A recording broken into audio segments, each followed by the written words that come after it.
ہماری گورنمنٹ آئی ہے پاکستان میں حکومت کرنے کے لیے، تو تب سے میں یہ کہہ رہا ہوں کہ ہمارا اس ملک کا سب سے بڑا اثاثہ اوورسیز پاکستانی ہے، اور ہم ابھی تک اس کو ٹیپ نہیں کر سکے۔ اس بڑے ایسٹ کو ہم صحیح طرح اس کو ٹیپ نہیں کر سکے۔ ہمیں یہ سمجھنا چاہیے کہ جب ہندوستان اور چائنا دونوں نے جب اپنا جو پروگریس شروع کیا، تو ان کو جو سب سے پہلے جو انویسٹمنٹ آئی ہندوستان میں بھی اور چائنا میں بھی، وہ ان کے اوورسیز ان کی ایکسپیٹریٹ کمیونٹی تھی، ان کے جو باہر ہندوستان کے جو لوگ باہر کام کر رہے تھے اور چائنا کے لوگ باہر کام کر رہے تھے۔ تو ہم نے جس طرح اس ٹیلنٹ کو، ہمیں جو اثاثے کو پاکستان میں جس طرح ہمیں ان کو لانا چاہیے تھا، اور نیشن بلڈنگ میں جس طرح انہوں نے ہماری مدد کرنی تھی، وہ بدقسمتی سے ابھی تک نہیں ہوئی۔ تو یہ ایک بہت بڑا پہلا قدم ہے اور بڑا قدم ہے، بیکاز یہ جو روشن ڈیجیٹل اکاؤنٹ یہ جو شروع کیا آج آپ نے، یہ ایک موقع دیتا ہے پاکستانیوں کو پارٹیسپیٹ کرنے کا پاکستان کی بزنسز میں۔ ہماری جو ابھی بہت بڑا انیشیٹو ہمارا کنسٹرکشن کا ہے، جو پاکستان کی تاریخ میں سب سے بڑے 2 پروجیکٹس ہیں، اور بھی بڑے ہیں، باشا ڈیم بھی ہے، مومند ڈیم ہے، ہماری ML1 پہلی دفعہ پاکستان کی تاریخ میں ایک نئی ریلوے بنانے لگے ہیں، جو 2 نئے شہر بنا رہے ہیں، ایک بنڈل آئلینڈ سندھ کے اندر اور دوسرا راوی سٹی لاہور میں۔ یہ بہت میگا پروجیکٹس ہیں۔ ان سب میں ہمیں اوورسیز پاکستانیز کو ہم نے پارٹیسپیٹ کروانا ہے، انہوں نے شرکت کرنی ہے اس میں۔ ابھی حفیظ نے آپ کو بتایا کہ پاکستان کے چیلنجز کیا تھے۔ چیلنجز پاکستان کے سب سے بڑے یہ ہے کہ ہمارے اتنے قرضے چڑھے ہوئے ہیں کہ ہم جتنا بھی پیسہ اکٹھا کرتے ہیں تقریباً آدھا چلا جاتا ہے قرضوں کی قسطوں کے اوپر۔ تو جو ملک کے لیے پیسہ بچتا ہے وہ کافی نہیں ہے۔ تو اس کا صرف ایک ہی طریقہ ہے کہ ہم ویلتھ کریشن کریں، ہم اپنی ملک کے اندر اکنامک ایکٹیویٹی اتنی کریں کہ ہمارے پاس پیسہ اتنا آ جائے کہ ہم یہ قرضے واپس کر سکیں۔ تو اس کے لیے بھی یہ جو ہمارا کنسٹرکشن کا پورا پیکج ہے، اس کا مقصد ہی یہ ہے کہ یہ جو 2 بڑے شہر ہیں، اس میں اتنی زیادہ اکنامک ایکٹیویٹی ہو، کیونکہ کنسٹرکشن میں جیسی شروع ہوتی ہے 30 ریلیٹڈ انڈسٹریز ہیں جو کہ ایک دم چلنی شروع ہو جاتی ہیں۔ تو اس سے جو سارا اکانومی کا پہیہ چلے گا، اس سے انشاءاللہ جو ہماری ریونیوز بڑھیں گے، ویلتھ کریٹ ہوگی، اور انشاءاللہ اس سے پھر ہم قرضے واپس کرنے کی ابیلٹی رکھیں گے، ہمارے پاس صلاحیت ہوگی۔ اور دوسرا جو ایشو انہوں نے بات کی وہ یہ کہ اس ملک میں جو ہماری جب گورنمنٹ آئی تو سب سے بڑا ٹریڈ گیپ تھا، امپورٹ اور ایکسپورٹ کے اندر $40 ارب کا گیپ تھا۔ ہم $20 ارب کی ایکسپورٹ کر رہے تھے اور $60 ارب کی امپورٹ کر رہے تھے تقریباً۔ تو یہ اتنا بڑا تاریخی جو ٹریڈ گیپ تھا، جو اور کرنٹ اکاؤنٹ ڈیفیسٹ بھی تاریخ تھا، $20 ارب ریمیٹنسز نکال کے بیچ میں سے۔ تو یہ جو ہمارے پاس ڈالرز کی کمی ہے، اس کا ڈائریکٹ امپیکٹ روپے کے اوپر پڑتا ہے۔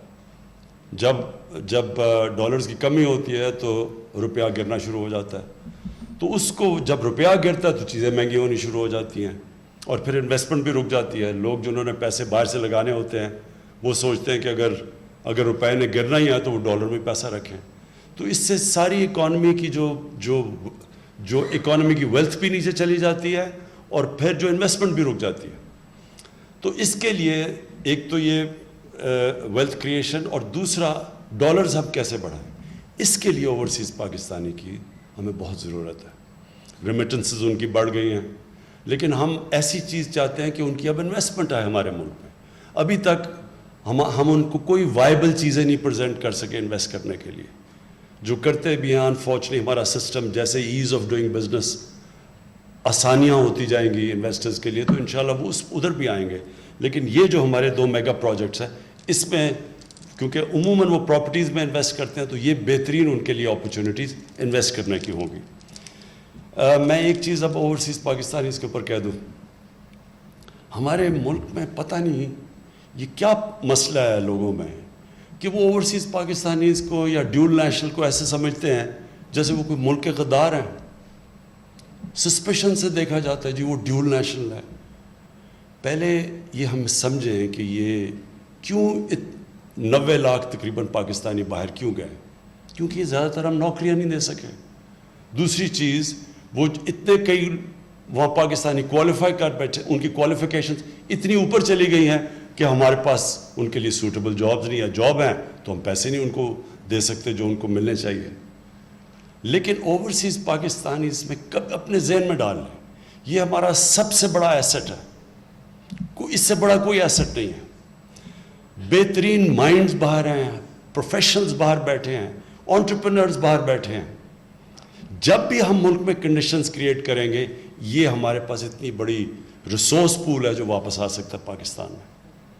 لیکن ان کو اس طرح ٹریٹ کرنا جی وہ اوورسیز وہ جی ڈیول نیشنل ہے, وہ یہ عہدہ نہیں لے سکتا اور وہ کوئی منسٹر نہیں بن سکتا, ہر دوسرے دن عدالت میں لوگ چلے جاتے ہیں.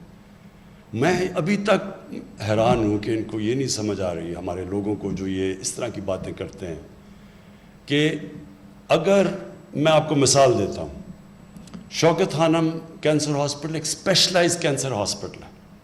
آپ سارے یہ ارد گرد مڈل ایسٹ میں چلے جائیں تو ادھر جب بھی کوئی آپ کو اسپیشلائز ہاسپٹل ملے گا اس میں زیادہ تر انہوں نے فارنرز کو رکھا ہوا ہے کیونکہ ان کے پاس لوکل ایکسپرٹیز نہیں ہے.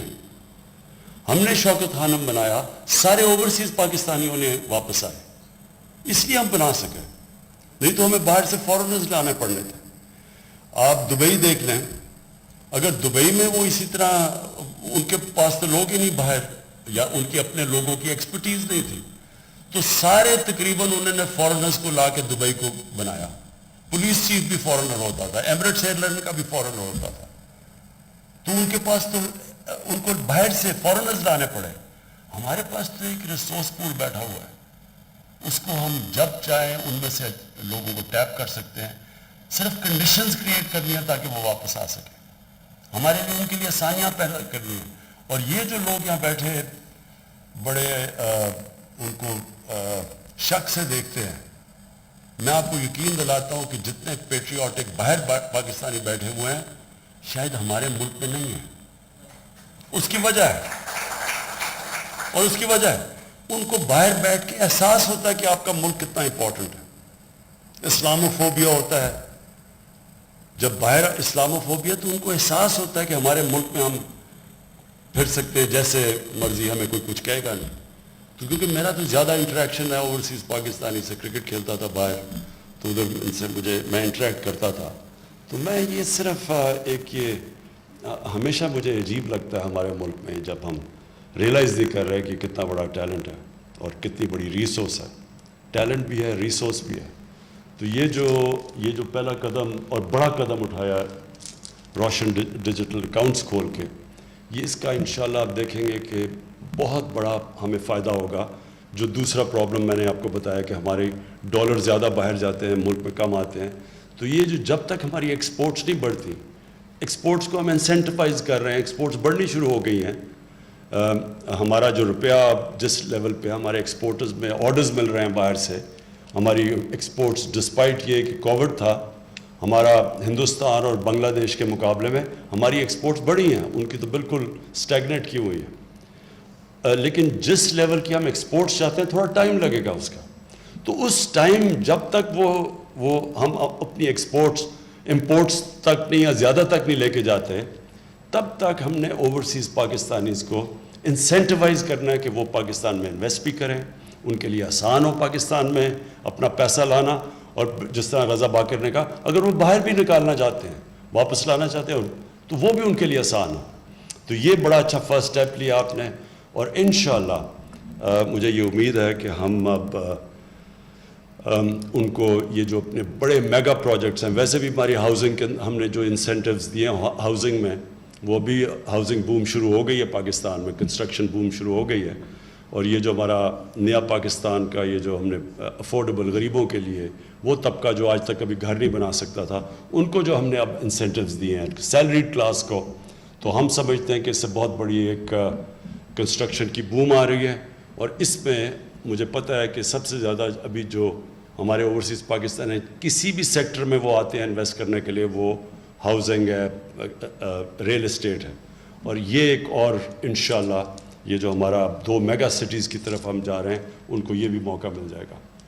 تو پھر سے میں آپ کو، رضا آپ کو اور حفیظ آپ کو، آپ کے اکنامک تھنک ٹینک کو، سب کو میں مبارک دیتا ہوں۔ یہ بہت بڑا آپ نے پہلا قدم اٹھایا، شکریہ۔